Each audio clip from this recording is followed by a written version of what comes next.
सुन्तला पानी हाल्दै हुन्छ है हाम्रो दाजुले यहाँ अब पछि सुन्तला फलेपछि चाहिँ मस्त सुन्तला फलाउनको लागि पानी हाल्नुपर्ने हुन्छ यसरी तानो आइहाल्छ पाइप लामै छ अनि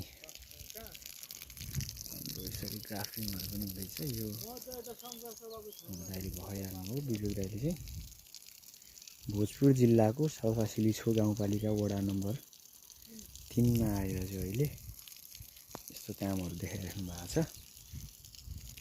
यसलाई नौटङ्की भनौँ कि साँच्चीकै भनौँ कि के भनौँ त के भन्नु चाहनुहुन्छ तपाईँ?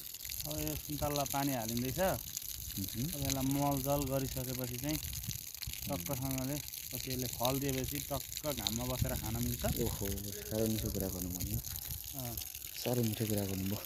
अहिले चाहिँ यसलाई हालौँ पानी छर्कौँ आँपहरू फुलेर एकदम हराभरा हाम्रो है त ल यस्तो छ।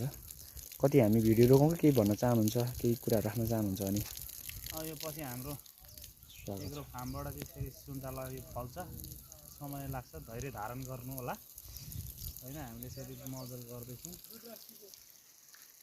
अब यति नै हो है बन्द गरिदिउँ।